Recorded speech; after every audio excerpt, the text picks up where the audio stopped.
अस्सलाम वालेकुम। आज मैं आपको रिव्यू एक्सरसाइज 1 जो है नेशनल बुक फाउंडेशन की उसके जो है वो सोल्यूशन देने वाली हूँ। उसमें है जो क्वेश्चन नंबर 1 जो है वो MCQ से रिलेटेड है। क्वेश्चन नंबर 2 जो है वो एक्सप्लेन करने लगी हूँ। Represent each number on the number line. आपके पास क्या है -5 1/5, ठीक है। तो 5 इज़ द होल नंबर। 1/5 को अगर हम डेसिमल फॉर्म में करें हमारे पास क्या आता है -5 इज़ द होल नंबर। 1/5 को डिवाइड करें तो आता है 0.2। तो ये क्या बनेगा -5.2। अब आप इसको लोकेट करेंगे माइनस की साइड पे जो है वो लेफ़्ट साइड पे हमने देखना है। माइनस से आगे -5 और -6 के दरमियान में ऑलमोस्ट हाफ से आगे थोड़ा सा करीब तरीन जो है वो आपके पास ये जो है वो नंबर लाइन पे एग्जिस्ट करेगा। हाफ से थोड़ा सा पीछे की तरफ 5 होल है -5 1/5। इसी तरीके से है आपके पास ऑप्शन नंबर 2 17/3। अगर आप इसको डेसिमल फॉर्म में करें तो हमारे पास आता है 5.6, ठीक है 5.6। अब इसको जो है हम देख लेते हैं किस तरीके से हमने जो है वो लोकेट करना है। हमारे पास पॉजिटिव नंबर है 0 1 2 3।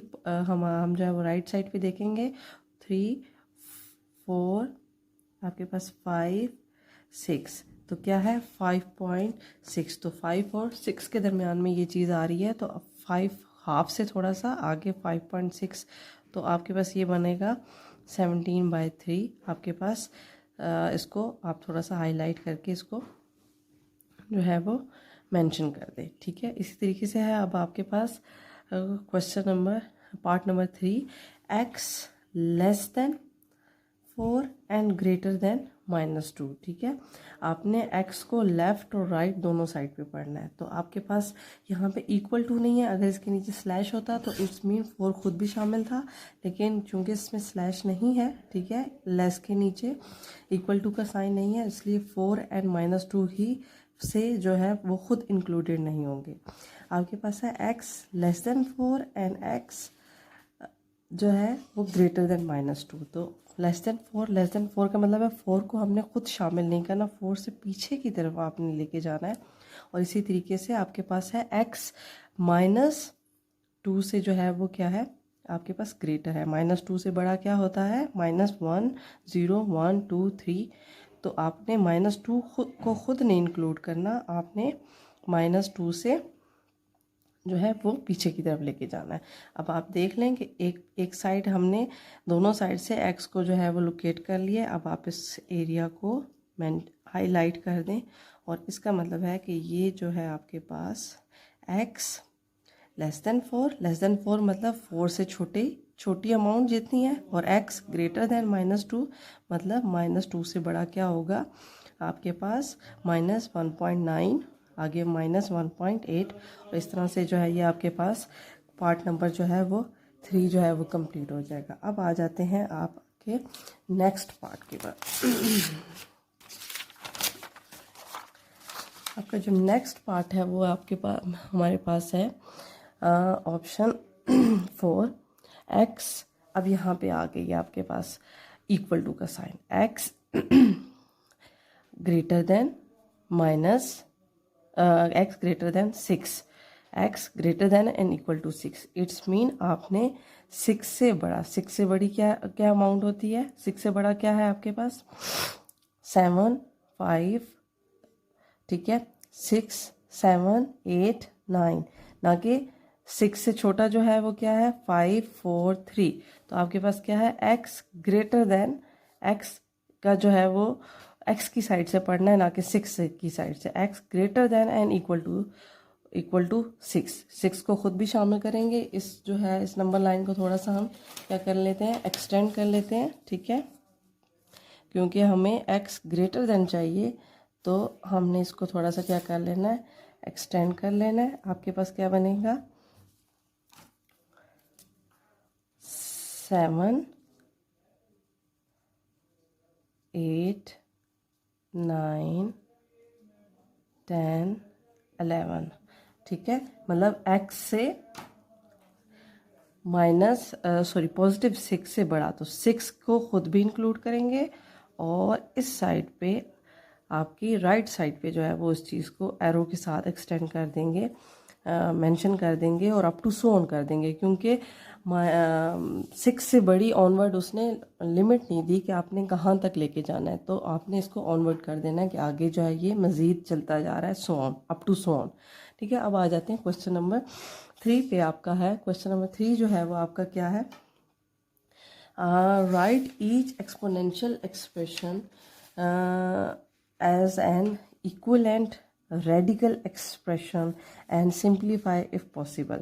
एक्सपोनेंशियल एक्सप्रेशन क्या होते हैं, जो कि पावर की फॉर्म में होते हैं 3/5, 2/5, 2x का स्क्वायर, और आपके पास रेडिकल एक्सप्रेशन कौन से होते हैं, जो अंडर रूट की फॉर्म होती है वो होते हैं। ठीक है, तो सबसे पहले ये देखना है कि क्या ये पॉसिबल हैं भी कि नहीं।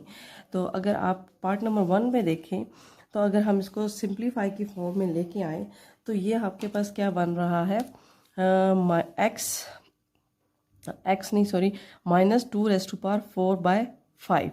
ठीक है, तो अगर 4/5 को देखें तो इसकी जो फ्रैक्शन फॉर्म है वो 5 है।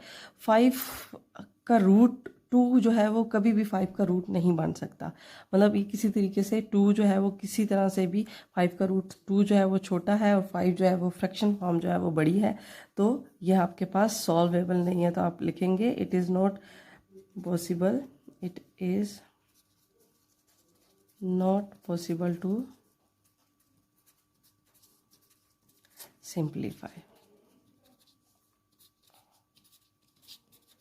ठीक, अब आ जाएं सेकंड पार्ट पे। सेकंड पार्ट आपके पास क्या है, -27 1/3 आपने देखना है। 27 आपने फ्रैक्शन जो फ्रैक्शन में चीज़ होती है, मतलब जो आपका डिनोमिनेटर में होता है, एक्सपोनेंशियल पावर जब भी आप देखते हैं तो उसमें जो डिनोमिनेटर में होता है, फ्रैक्शन फॉर्म में जो डिजिट होता है, उसको उसकी जो डिनोमिनेटर है उसको हम क्या करते हैं, कोशिश ये करते हैं कि वो किसी तरीके से रिमूव हो जाए। ठीक है, न्यूमिनेटर जो 2 है उसका या 1 है यहाँ पे ऊपर जो भी है, न्यूमिनेटर से फ़र्क नहीं पड़ता, डिनोमिनेटर को हमने किसी भी तरीके से, तो जो रकम दी गई होती है हम कोशिश करते हैं कि ये उसका रूट बन जाए। तो 27 देखें किसका रूट बन रहा है आपके पास, 27 बन रहा है आपके पास 3 का रूट, तो माइनस को एज इट इज़ ही रहने देंगे। आपके पास 3 का क्यूब क्या होता है आपके पास, जो है वो 27 होता है, और क्योंकि ये ऑड पावर है तो इससे माइनस से कोई फ़र्क नहीं पड़ता, 1/3, 3 से कट गया, तो आंसर आपके पास क्या आ जाएगा, -3।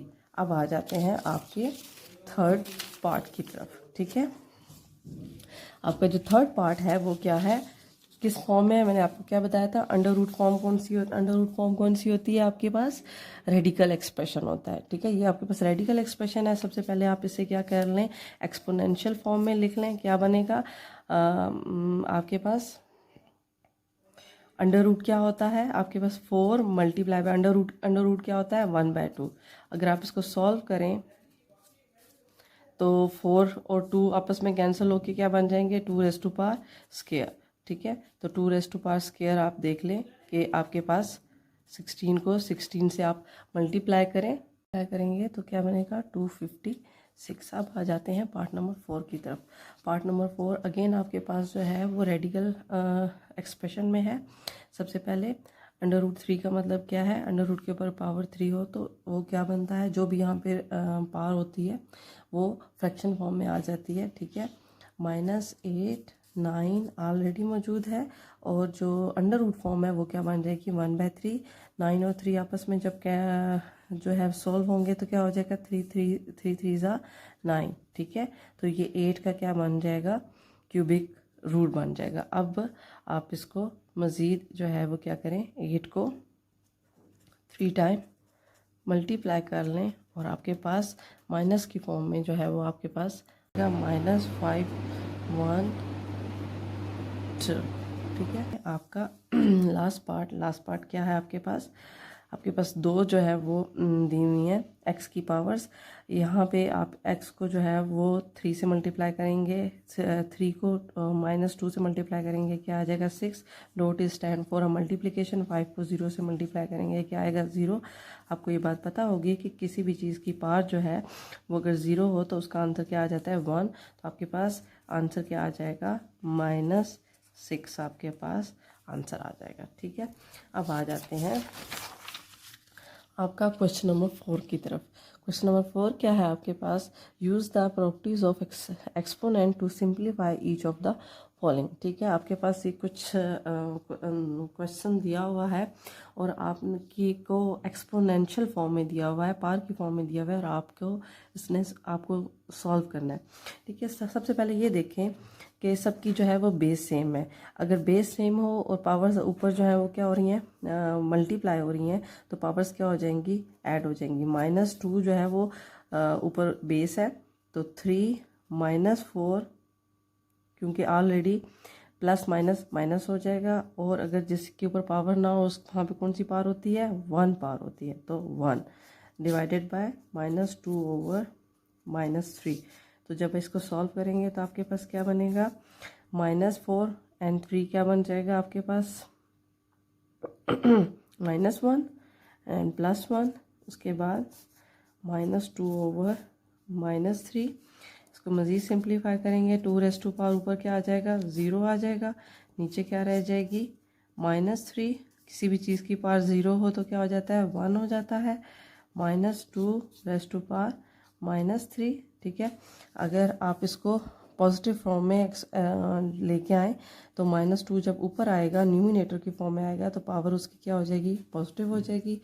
और 2 को अगर 3 टाइम मल्टीप्लाई कर दें आप, क्योंकि ये ओड नंबर है तो माइनस रहेगा, 2 2 ज़ा 4, 4 2 ज़ा 8, आपके पास क्या आ जाएगा, आंसर आ जाएगा। इसी तरह से इसके आ जाते हैं पार्ट नंबर 2 पे।